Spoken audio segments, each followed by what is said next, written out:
20 years of excellence in cancer care. Mahatma Gandhi Cancer Hospital and Research Institute, Visakhapatnam.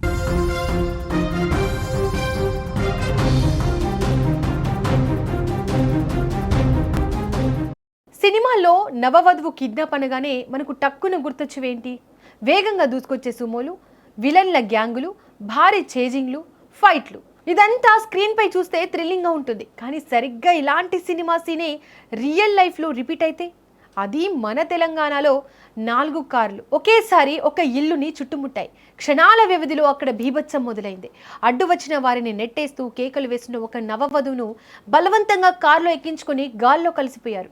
కులాంతర వివాహం చేసుకుందనే ఒకే ఒక్క కారణంతో సాక్షాత్తు కన్నవారే కూతురిని కిడ్నాప్ చేసిన ఈ షాకింగ్ ఘటన మెదక్ జిల్లాలో సంచలనం సృష్టిస్తోంది.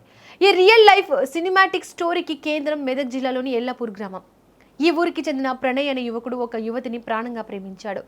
ఇద్దరి కులాలు వేరైనా ఒకరినొకరు అర్థం చేసుకున్నారు. జీవితాంతం కలిసి నడవాలని గట్టిగా డిసైడ్ అయ్యారు. 2 కుటుంబాలను ఒప్పించాలని చూసినా లాభం లేకుండా పోయింది. ముఖ్యంగా వధువు తరపు కుటుంబ సభ్యులకు ఈ ప్రేమ పెళ్లి అస్సలు ఇష్టం లేదు. దీంతో ప్రేమికులిద్దరూ ధైర్యం చేసి ఈ నెల 6న కులాంతర వివాహం చేసుకున్నారు. పెళ్లి పీటలపై ఒక్కటైన ఈ కొత్త జంట ఇకపై తమ జీవితం ప్రశాంతంగా సాగిపోతుంది, కొత్త లోకంలోకి అడుగు పెట్టుకుంటున్నాం అనుకున్నారు. కానీ తమ వెనుక కిడ్నాప్ అనే కుట్ర ఉందని ఆ నవదంపతులు ఊహించలేకపోయారు. కూతురు మాట వినకుండా వేరే కులం వాడిని పెళ్లి చేసుకుందనే కోపం వధువు కుటుంబంలో లావాలాగా పేలింది. ఎలాగైనా అమ్మాయిని వెనక్కి తీసుకురావాలి, వరుడి కుటుంబానికి బుద్ధి చెప్పాలి అని వధువు తండ్రి, బంధువులు కలిసి ఒక పక్కా సినిమా స్కెచ్ వేశారు. ప్లాన్ ప్రకారం 4 భారీ కార్లలో వధువు తరపు బంధువులు, అనుచరులు భారీగా ఎల్లాపూర్లోని వరుడు ప్రణయ్ ఇంటికి చేరుకున్నారు. ఒక్కసారిగా ఆ 4 కార్లు ప్రణయ్ ఇంటిని చుట్టుముట్టాయి. కార్లలోంచి దిగిన వ్యక్తులు కరుడుగట్టిన విలన్లలాగా ప్రణయ్ ఇంట్లోకి చొరబడ్డారు. అక్కడ క్షణాల్లో సీన్ మారిపోయింది. గొడవ, ఆర్తనాదాలు, ఆ ఇల్లంతా ఒక రణరంగంగా మారిపోయింది. ఇంట్లో ఉన్న నవవధువును వధువు తరపు వారు బలవంతంగా లాక్కెళ్లే ప్రయత్నం చేశారు. నన్ను వదిలేయండి, నేను రాను అంటూ ఆ వధువు ఎంతలా ఏడ్చినా, కేకలు వేసినా ఆ కిరాతకులు కరుణ కలిగించలేదు. తన భార్యను కాపాడుకోవడానికి వరుడు ప్రణయ్, అతని తల్లిదండ్రులు, అక్కడ ఉన్న స్థానికులు ప్రాణాలకి తెగించి అడ్డుపడ్డారు. కానీ ఆ 4 కార్లలో వచ్చిన గ్యాంగ్ ఆవేశంతో ఊగిపోయింది. అడ్డు వచ్చిన ప్రణయ్ని, అతని కుటుంబ సభ్యులను దారుణంగా నెట్టేస్తూ వధువును బలవంతంగా కారులోకి ఎక్కించేశారు. అంతే, కార్ డోర్లు పడ్డాయి. ఎక్సిలేటర్ గట్టిగా తొక్కారు. అడ్డుగా నిలబడిన స్థానికులను సైతం కారుతో ఢీకొట్టేంత పనిచేస్తూ ఆ 4 కార్లు మెరుపు వేగంతో అక్కడి నుండి మాయమైపోయాయి. కళ్ల ముందే భార్య కిడ్నాప్ అవ్వడంతో ప్రణయ్ నిశ్చేష్టుడై ఉండిపోయాడు. అయితే ఈ కథలో అసలైన ట్విస్ట్, పోలీస్ యాంగిల్ ఇప్పుడే బయటకు వచ్చింది. ఈ కులాంతర వివాహానికి సంబంధించి ఈ ఘోరం జరగడానికి ముందే పోలీస్ స్టేషన్లో ఇరు వర్గాలకు పోలీసులు కౌన్సిలింగ్ నిర్వహించారు. చట్ట ప్రకారం ఇద్దరు మేజర్లు కాబట్టి కలిసి బతికే హక్కు ఉందని బహుశా పోలీసులు చెప్పి ఉండొచ్చు.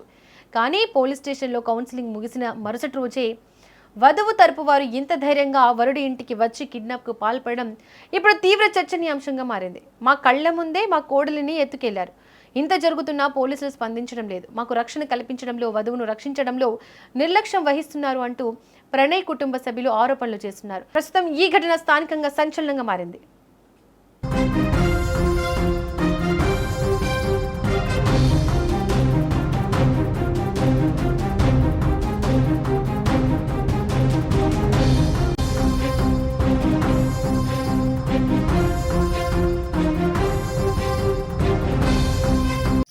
పంట పొలాలకు పనుల మీద వెళ్ళిపోయారు. మేము ఇంటి ఫ్యామిలీ మెంబర్స్ మేల్స్ అందరం మేము జాబ్స్ అవి పనుల మీద మేము వెళ్ళిపోయినాం.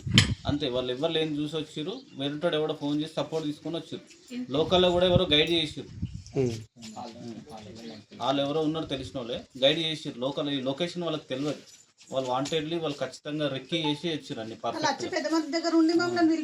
ఏదైనా ఉంటే స్టేషన్కి పోయి మాట్లాడి సామరస్యం చేసుకుంటే బాగుండేది. అట్లా చేయకుండా ఏంటంటే దౌర్జన్యం చేసి ఇంట్లో ఆడపడుచుల పైన దాడి చేసి లాక్కొని వెళ్ళడం, మరి పొద్దున ప్రాణాపాయం జరిగినా కానీ సమస్య ఎవరు ఫేస్ చేస్తారు?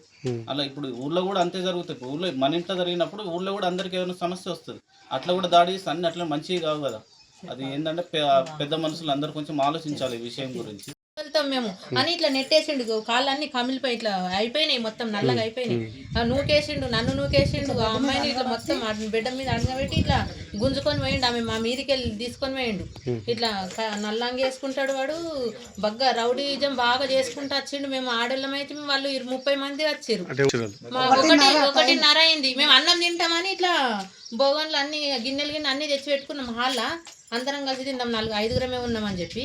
ఇక వచ్చిర్రు ఏకదమ్మి, ఒక్కోసారి ఇద్దరు వచ్చిర్రు, ఒకసారి ఇద్దరు వచ్చిర్రు, ఒకసారి ఇద్దరు, ఇక అట్లనే వచ్చిర్రు. ఏకదమ్మి వాళ్ళందరూ 6 వచ్చిర్రు వెళ్ళవడంగానే మళ్ళీ మొత్తం ఒకటేసారి ఇంట్లో దాడి చేసిరు. ఇక మరి ఏం చేద్దాం అనుకుర్రు వాళ్ళు వచ్చి. మాకు న్యాయం కావాలి. మా కోడలు నన్ను కొట్టిర్రు, మా యారాలను కొట్టిర్రు. బలవంతంగా తెచ్చుకోలేం కదా, వాళ్ళు ఇష్టపడే తెచ్చుకురు. వాళ్ళ అమ్మాయి ఇష్టంగానే అక్కడికి వెళ్ళి వస్తేనే కదా మా అబ్బాయి చేసుకుంది.